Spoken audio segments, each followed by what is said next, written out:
नमस्कार, मी अनिल जाधव. तुम्ही बघताय आपला अग्रवन. सध्या तूर आणि हरभऱ्याचे भाव हे दबावत आहेत. याला अनेक कारणं आहेत. हरभऱ्याचं जर बोलायचं झालं तर सध्या देशातल्या बाजारांमध्ये आवक चांगली सुरू आहे. तुरीचं उत्पादन मात्र कमी आहे, तरी देखील तुरीला कमी भाव मिळतोय. शेतकऱ्यांना दिलासा देण्यासाठी सरकारनं हमीभावानं खरेदी सुरू केली, परंतु ही हमीभावानं सुरू असलेली खरेदी म्हणावं तशी वाढलेली नाही आहे. तूर आणि हरभरा खरेदी आत्तापर्यंत उद्दिष्टापेक्षा खूपच कमी झालेली आहे. मग सध्या तुरीला आणि हरभऱ्याला काय बाजारभाव मिळतोय, नेमकं या दोन्ही आपल्या महत्त्वाच्या पिकाचे बाजारभाव सध्या कशामुळे दबावत आहेत, आतापर्यंत किती खरेदी झाली आणि पुढच्या टप्प्यामध्ये या दोन्ही पिकांच्या बाजारभावामध्ये कसे बदल होऊ शकतात, याचाच आढावा आता आपण व्हिडिओतून घेण्याचा प्रयत्न करणार आहोत. आता सुरुवात करूयात बाजारभावापासून. आणि तुरीचे बाजारभाव जर आपण देशातल्या बाजारात बघितले तर सध्या हमीभावापेक्षा 5 ते 10% दरम्यान वेगवेगळ्या बाजारांमध्ये कमी दिसत आहेत. जी गुणवत्तापूर्ण तूर आहे ती तूर आपल्याला 7,500 ते 7,900 रुपयांच्या दरम्यान विकताना दिसून येते. त्यातल्या त्यातही 7,900 रुपयांचा भाव खूपच कमी बाजारांमध्ये दिसून येतो. बहुतांश बाजारांमध्ये तुरीचे बाजारभाव जे गुणवत्तापूर्ण तूर आहे ते 7,500 आणि 7,600 रुपयांच्या दरम्यान आहेत. काही ठिकाणी 7,700 किंवा 7,900 रुपये देखील आहेत. परंतु बाजारामध्ये जो जास्तीत जास्त माल विकला जातो तो 7,500 रुपयांच्या दरम्यानच विकला जातो आहे. किमान जो भाव आहे तो 7,000पासून सुरू होताना दिसतोय. 7,200 ते 7,700 रुपये हा सरासरी बाजारभाव सध्या बाजारामध्ये आपल्याला दिसून येतोय. देशभरातल्या बाजारांमध्ये हा बाजारभाव आहे हा तुरीचा होता. आता हरभऱ्याचा जर आपण बाजारभाव बघितला तर हरभऱ्याचा बाजारभाव देखील आपल्याला हमीभावापेक्षा कमीच दिसतोय. यंदा हरभऱ्याचा हमीभाव 5,875 रुपये आहे आणि सध्या बाजारामध्ये हरभऱ्याला 4,900 रुपयांपासून 5,200 रुपयांपर्यंत बाजारभाव मिळतोय. आता जो किमान बाजारभाव आहे तो साहजिकच ज्या हरभऱ्यामध्ये एकतर ओलावा जास्त असेल किंवा त्या हरभऱ्याची गुणवत्ता कमी असेल किंवा काळी कचरा जास्त असेल, डॅमेज जास्त असेल अशा मालाला मिळतोय. परंतु जो गुणवत्तापूर्ण म्हणजे चांगल्या FAQ दर्जाचा हरभरा आहे तो हरभरा आपल्याला 5,000पासून 5,400 रुपयांपर्यंत विकताना दिसून येतोय. ॲव्हरेज बाजारभाव म्हणजे सर्वसाधारण बाजारभाव की ज्या भावानं जास्तीत जास्त हरभरा विकला जातोय तो बाजारभाव आपल्याला 4,900 ते 5,200 रुपयांच्या दरम्यान दिसून येतोय. आता बाजारभाव झाले. तुरीचा यंदा जो हमीभाव आहे तर तो 8,000 रुपये आपल्या सगळ्यांना माहीतच आहे, ते सांगायचं राहिलं होतं. आता बाजारामध्ये जो काही बाजारभाव आहे आणि जी या बाजारभावामध्ये देखील शेतकऱ्यांना आपला माल विकणं परवडत नाही आहे. त्याचं महत्त्वाचं कारण असं आहे, जरी यंदा हरभऱ्याचं उत्पादन किंवा उत्पादकता काहीशी अधिक आलेली असली तरी देखील उत्पादन खर्च वाढलेला आहे. आता तुरीचा हमीभाव जरी 8,000 रुपये असला तरी यंदा तुरीचं उत्पादन मोठ्या प्रमाणात घटलेलं आहे. त्यामुळे शेतकऱ्यांना किमान हमीभाव मिळणं अपेक्षित होतं. यंदा हरभऱ्याचे बाजारभाव दबावत राहतील याचे अंदाज लागवडीपासूनच येत होते, कारण यंदा हरभऱ्याची लागवड वाढलेली आहे. यंदा रब्बीच्या पिकांसाठी पोषक वातावरण होतं. आता मागच्या 2-3 दिवसांमध्ये काही ठिकाणी जो काही आपला वादळी पाऊस झाला, गारपीट झाली, त्याचा फटका काही भागांमध्ये की जिथं हरभऱ्याची काढणी झाली नाही तिथं निश्चितच बसलेला आहे.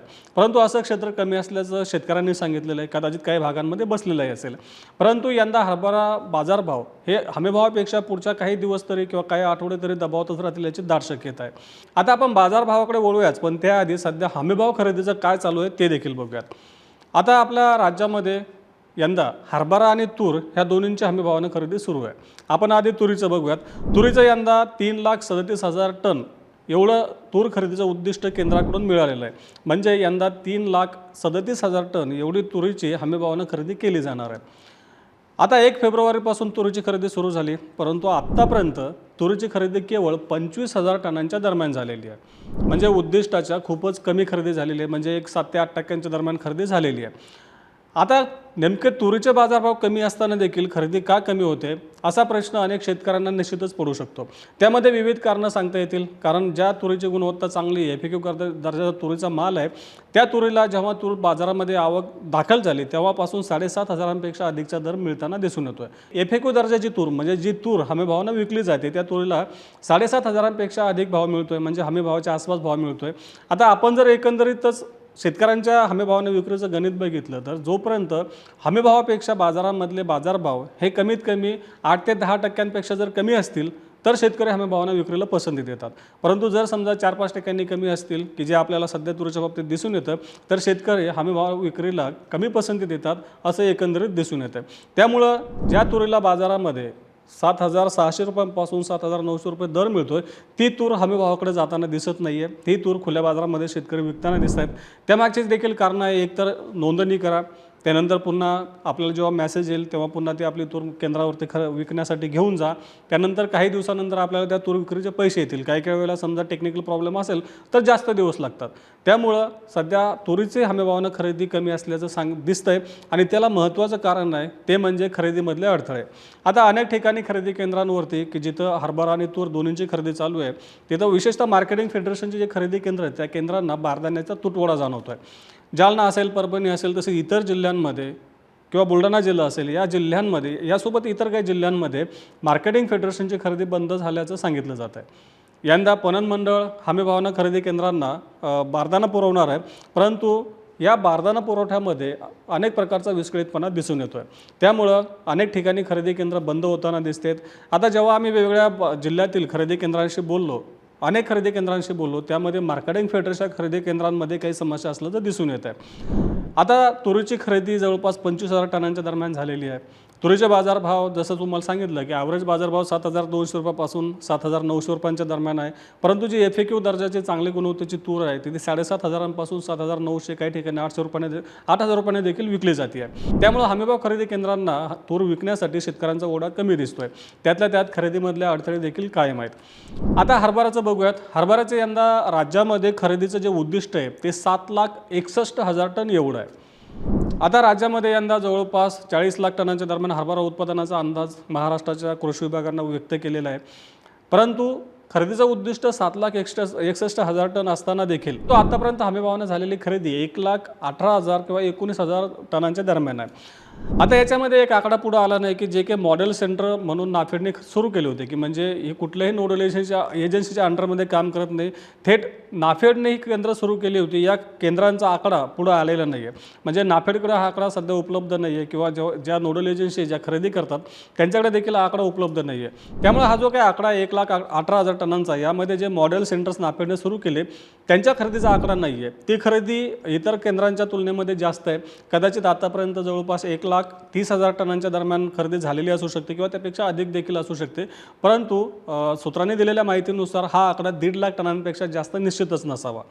म्हणजे आपण असं मोठामोठी असं गृहीत धरू शकतो की या मॉडेल सेंटरकडे मोठ्या प्रमाणात खरेदी झाली, त्यांची खरेदी जर गृहीत धरली तर समजा 1.5 लाख टनांच्या दरम्यान ही खरेदी झालेली असावी, परंतु उद्दिष्टाच्या तुलनेमध्ये ही खरेदी खूपच कमी झालेली आहे.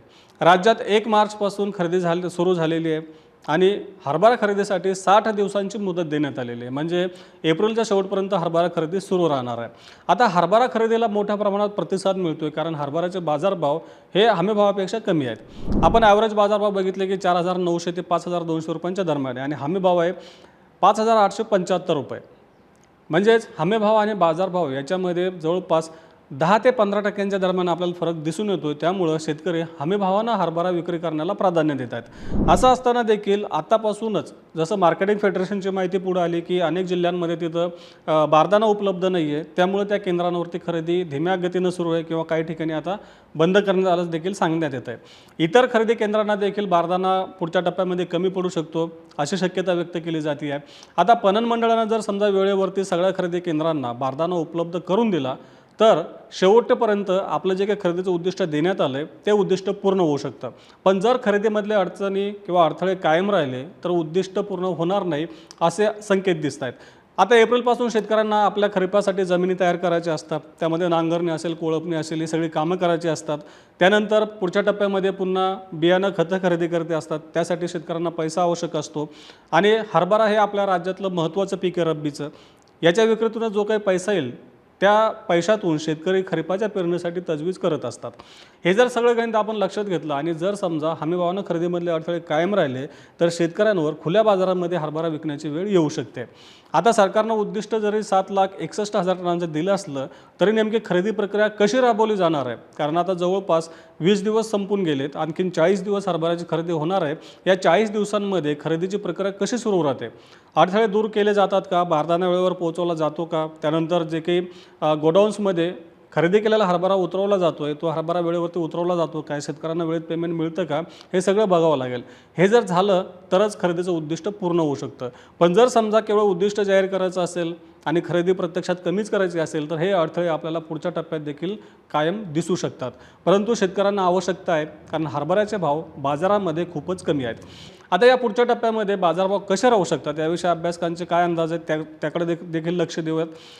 आता तुरीचे बाजारभाव यंदा मार्च महिन्यामध्ये वाढतील असे संकेत सुरुवातीपासून मिळत होते, कारण मार्च महिन्यामध्ये एकतर तुरीची आवक जानेवारी, फेब्रुवारी आणि मार्चच्या काही दिवसांमध्ये मोठ्या प्रमाणात बाजारात येऊन जाते.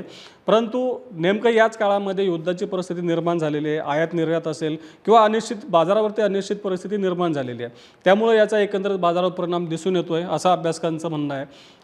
देशातलं जे उत्पादन आहे तर ते सलग तिसऱ्या वर्षी कमी झालेलं आहे. आयात पण मोठ्या प्रमाणात वाढणार नाही, म्हणजे जो काही देशातला पुरवठा आहे तो पुरवठा वापरापेक्षा खूपच जास्त असेल अशी परिस्थिती नाही आहे. त्यामुळं जर समजा युद्धाची परिस्थिती निवळली, जर समजा पुढच्या 15 दिवस 1 महिन्यामध्ये ही परिस्थिती निवळली आणि जर बाजार पूर्वपदावर आला तर कदाचित तुरीच्या बाजारामध्ये आणखी सुधारणा होऊ शकते असा अंदाज व्यक्त केला जातो आहे. परंतु जेव्हा अनिश्चित परिस्थिती असते, बाजारामध्ये भीतीचं वातावरण असतं, तेव्हा कुठलेच व्यावसायिक आहेत तर ते मोठ्या प्रमाणात पैसा गुंतवत नाही किंवा माल खरेदी करून ठेवत नाही की पुढच्या टप्प्यामध्ये नेमकं काय होऊ शकतं. जर महागाई वाढली तर पुन्हा सरकार काहीतरी नवीन धोरणं आखत असतं, स्टॉक लिमिट असेल, निर्यात बंदी असेल किंवा सरकारला जे आवश्यक वाटत असतं सरकार ते करत असतं. आणि याची भीती बाळगूनच बाजारामध्ये व्यापारी असेल, उद्योजक असेल किंवा जे कोणी वितरक असेल यानुसार आपलं नियोजन करत असतात. त्यामुळं तुरीच्या बाजाराचं भविष्य पुढच्या कालावधीमध्ये म्हणजे तूर या सध्याच्या बाजारापासून खूपच कमी होईल किंवा पडेल याची शक्यता तर दिसत नाही. परंतु युद्धाची परिस्थिती जर निवळली आणि देशामधलं जर बाजार पुन्हा आहे त्या पातळीवर सुरू झाला तर कदाचित वाढ होऊ शकते असे अंदाज अनेक अभ्यासकांनी व्यक्त केलेले आहे. हरभऱ्याच्या बाबतीत जर बोलायचं झालं तर अनेक अभ्यासकांच्या मते यंदा देशातलं उत्पादन चांगलं आहे. एकतर पेरणी वाढलेली होती, त्यानंतर वातावरण चांगलं होतं, त्यामुळे उत्पादन वाढलेलं आहे. हरभऱ्याची आयात देखील सध्या देशामध्ये सुरू आहे. या सगळी परिस्थिती लक्षात घेता पुढचे काही महिने तरी हरभऱ्याच्या बाजारभावामध्ये मोठी तेजी येण्याचे संकेत कमीच आहे. म्हणजेच हरभऱ्याचा बाजारभाव हमीभावाचा टप्पा पुढचे काही महिने तरी पार करणार नाही असं अभ्यासकांचं म्हणणं आहे. त्यावर पुन्हा युद्धाचं सावट आहे की नेमकं युद्धाची परिस्थिती पुन्हा कशी होऊ शकते. आता युद्धामुळे एक होतं आहे की जे आपल्या देशामध्ये हरभऱ्याची आयात होत होती त्या आयातीला आता काही प्रमाणात लगाम बसलेला दिसतोय. परंतु जेव्हा ही परिस्थिती पूर्वपदावर येईल, जेव्हा युद्ध संपेल, आयात सुरू होईल, तेव्हा पुन्हा याचा दबाव आपल्या बाजारावरती येऊ शकतो असे संकेत देखील आहेत. थोडक्यात काय तर देशातलं उत्पादन यंदा चांगलं आहे, त्यामुळं हरभऱ्याच्या बाजारभावावरती जो काही दबाव आहे तर तो दबाव आपल्याला अवकेच्या कालावधीमध्ये कायम तर दिसू शकतो, परंतु फार मोठ्या तेजीची अपेक्षा पुढच्या काही दिवसांमध्ये तरी दिसत नाही असं अभ्यासकांचं म्हणणं आहे. त्यामुळं आपलं पहिलं प्राधान्य हे हमीभावानं विक्रीला असलं तर किमान हमीभाव आपल्या पदरामध्ये पडू शकतो. कारण पुढच्या काही महिन्यांमध्ये आपल्याला तर थांबणं शक्य नाही. बहुतांश शेतकऱ्यांना आपला माल हा खरीपाची जे काही तयारी त्याच्या आधीच विकावा लागत असतो.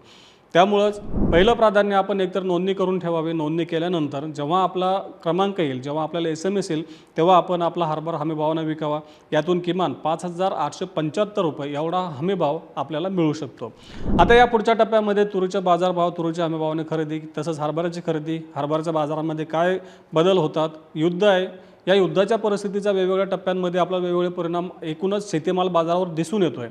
या पुढच्या टप्प्यामध्ये नेमकं युद्धाच्या परिस्थितीमुळे बाजारभाव कसे बदलतील, युद्ध जर थांबलं तर त्यावेळी बाजारभाव कसे राहतील, त्यावेळेस परिस्थिती काय राहू शकते याचा आढावा आपण त्यावेळी घेतच राहू. तरी देखील आपण आपल्या बाजाराकडे लक्ष ठेवावं. आंतरराष्ट्रीय बाजार आणि देशातल्या बाजारामधले जे काही घडामोडी आहेत, युद्धामुळे जे काही आपल्या शेतीमाल बाजारावरती परिणाम होतो आहे त्याच्याकडे देखील आपण लक्ष ठेवून असावं आणि त्यानुसार आपल्या शेतीमाल विक्रीचं नियोजन करावं. असं जर केलं तर आपल्याशी फायदेशीर ठरू शकतं असे देखील अभ्यासकांचं मत आहे. आता एकंदरीतच बाजारामधली जी काही अनिश्चित परिस्थिती आहे ती युद्धामुळे तयार झालेली आहे. युद्ध एकदा संपलं तर पुन्हा आपल्याला बाजारामध्ये जे काही घडामोडी घडतील त्याचा आढावा आपण त्यावेळी घेतोच राहू. आपण रोज सायंकाळी 8 वाजता मार्केट इंटेलिजन्स या सेगमेंटमधून शेतीमालाचा बाजारभाव, सरकारचे धोरणं यांचा आढावा घेत असतो. त्यासाठी आपल्या ॲग्रोवनच्या चॅनलला नक्की सबस्क्राईब करा आणि हा व्हिडिओ जास्तीत जास्त शेतकऱ्यांपर्यंत पोहोचवण्यासाठी लाईक आणि शेअर करायला विसरू नका.